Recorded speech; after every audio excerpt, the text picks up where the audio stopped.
This is a message for people who have messed up, failed, faltered, blew it, did something stupid, got yourself in trouble, and you think your life is over because you did something stupid. No. Your life is not over. Yes, they're gonna talk about you. Yes, they're gonna bring up your past. Yes, there's gonna be a chatter. Yes, there's gonna be a threat over your head. But nothing that the enemy is chattering about has put out your fire. Oh my God. Do not be misled. Bad company corrupts good character. You don't have a shortage of talent. You don't have a shortage of gifting. Your problem is you have corrupted character. And if your character is corrupted, it doesn't matter how talented you are. When push comes to shove, you will not last and you will not fulfill the mission God has for your life.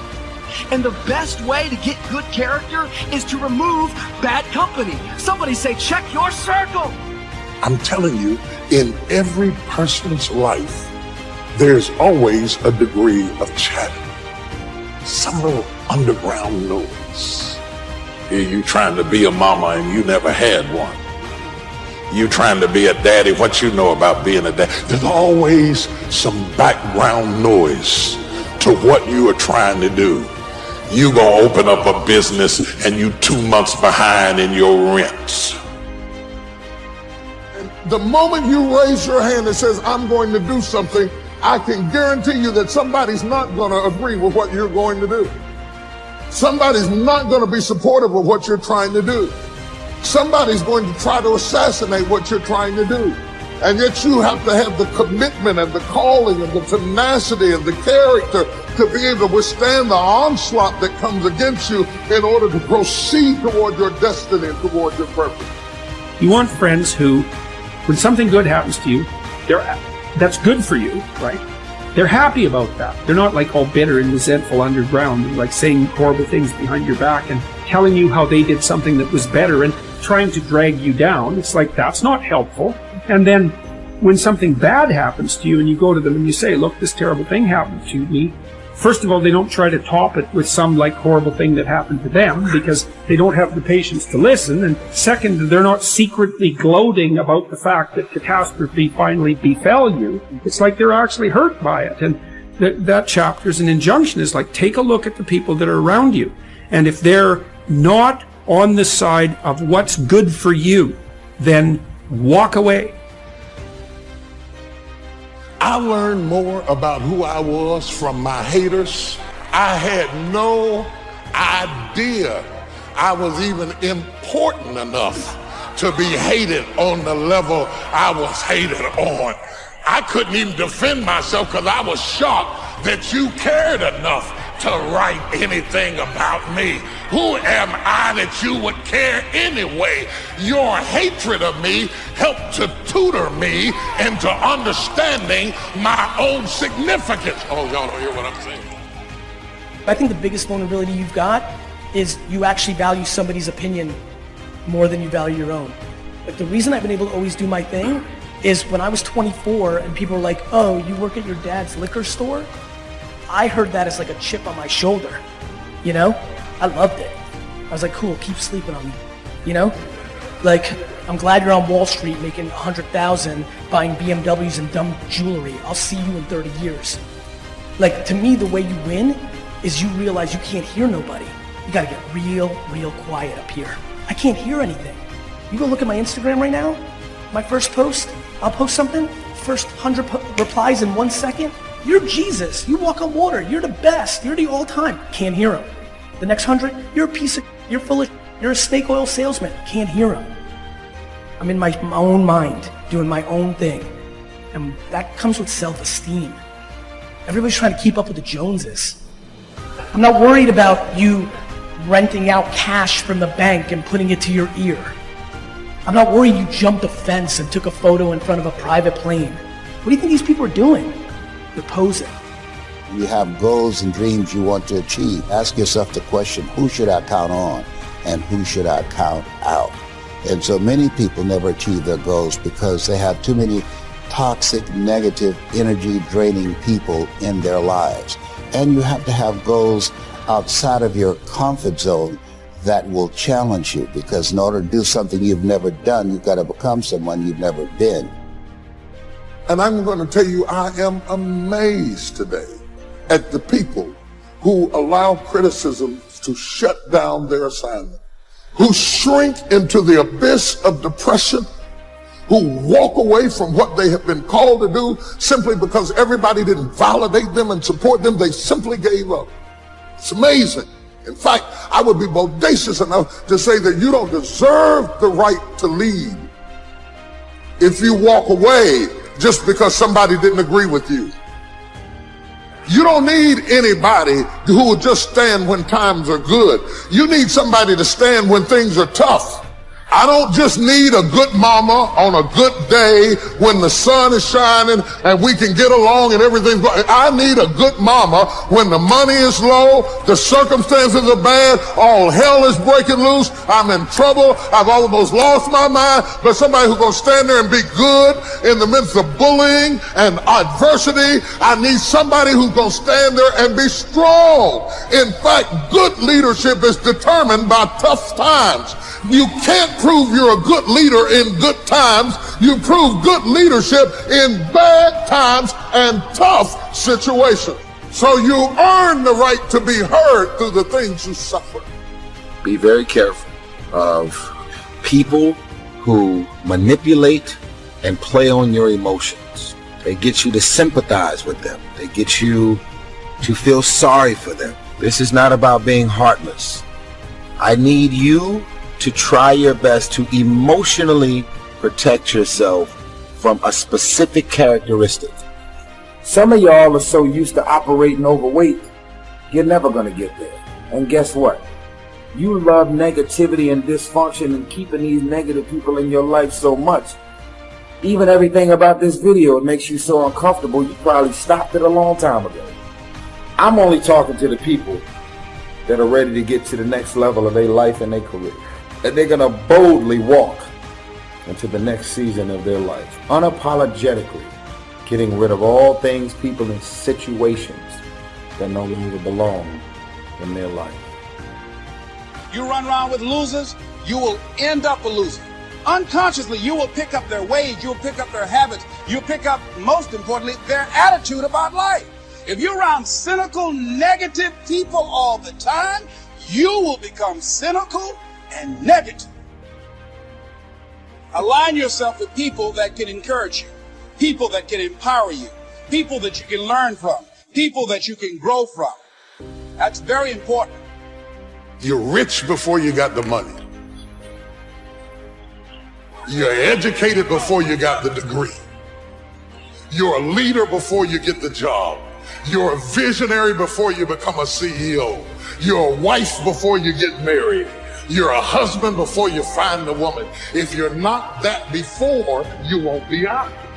So you have to go through a period of displacement where you have vision to function on a level and don't have opportunity, which creates frustration. Because you say, I feel this with everything I got inside of me, but nothing outside has acknowledged me on the level that I think on. I'm under attack, but I'm still on fire. I got some chatter, but I'm still on fire. I got some threat, but I'm still on fire. I've been to hell and back, but I'm still burning. Last time I tried it, I got in trouble, but I'm still burning. I got some haters that's trying to destroy me, but I'm still burning. Does anybody understand the word?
You want to align yourself with people who think like you, people who dream like you, people who want more out of life, people that are stretching and searching and seeking some higher ground in life, as opposed to the majority of people. Somebody said, always strive to get on top in life because it's the bottom that's overcrowded.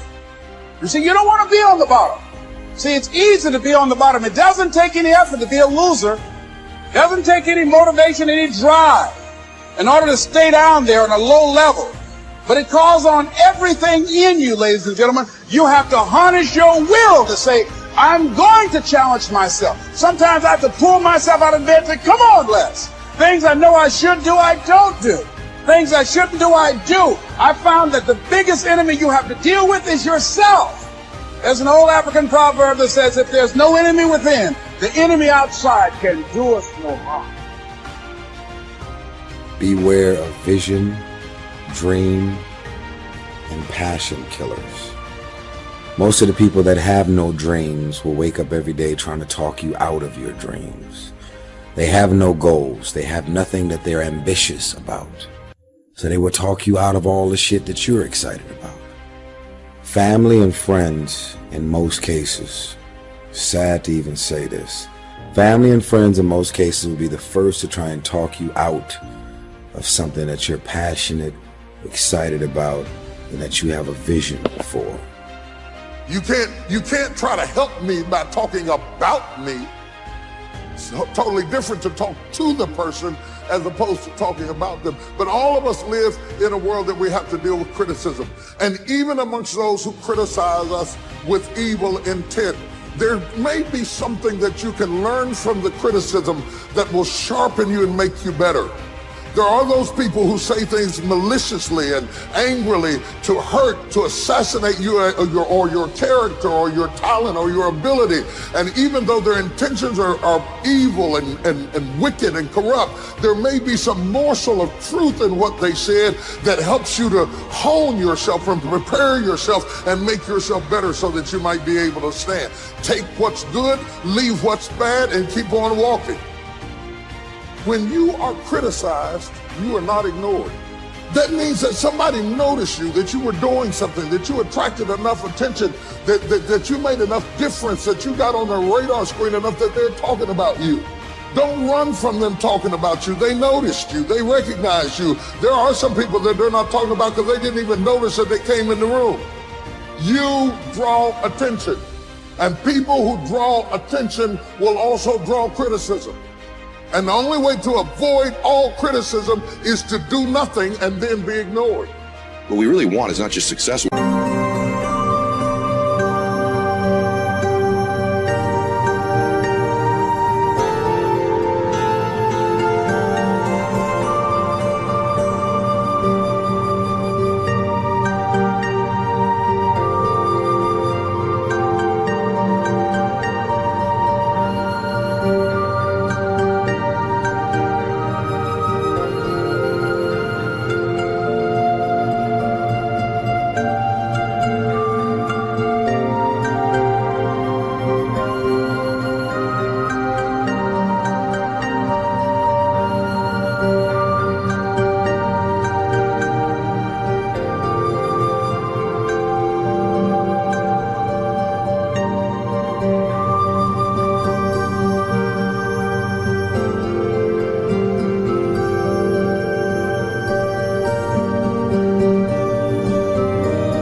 The way we get fulfillment is self-respect, is self-confidence.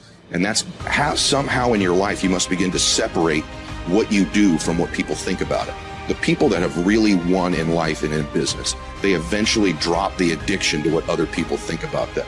They're most concerned about what they think about them, or if they're a person of faith, of what their God thinks about them, not the rest of the world. Because the higher you climb, the more haters you're going to have. There's absolutely no question about it. You ought to hope you have more of them. The only thing I will warn people of is the higher you climb, the closer to you the haters are. So right now, if you're at one level of success, it's people at a distance that are haters. But as you climb higher, there's always those one or two people in your close circle who begin to try to pull you back down because they think you're leaving them. They make you, your success is making them uncomfortable about where they are. And so they begin to do everything they can to pull you back down. I don't know what that dream is that you have. I don't care how far-fetched it might appear to be. I don't care how disappointing it might have been as you've been working toward that dream. But here's what I know. Someone's opinion of you does not have to become your reality. In the process of working on your dreams, you are going to incur a lot of disappointment, a lot of pain, a lot of setbacks. But in the process of doing that, you will discover some things about yourself that you don't know right now. What you'll realize is that you're more powerful than you can ever begin to imagine. Anybody who is determined to do something, who wants something to be different, it will eventually be different. You're gifted, you're talented. God has much bigger plans for you in your life. Everything around you is going to change as soon as you change the things around you. It's very simple. You can be in the hood, change your mind and everything about your bank account, your surroundings, your environment, for your kids, the safety of any and everything going on will all change. I'm tired of everybody running around complaining as if you're on the receiving end of whatever this world wants to dump on you and you don't have a choice. It's time to grow up, man. It's tired of people to really get out of this, excuses sound best to the person that's making them up. I want you to be successful. I want you to stop coming up with reasons and excuses as to why you're doing the same shit over and over and over and over. Respect, my friend, is never given, it must be earned. People don't respect you just because you take a title or because you sit behind a desk or because you open up a business or because you start a company or because you start a ministry. People don't respect you just because you wear a certain outfit or you put a hat on your head. People respect you when you can take a licking and keep on picking and stand for something.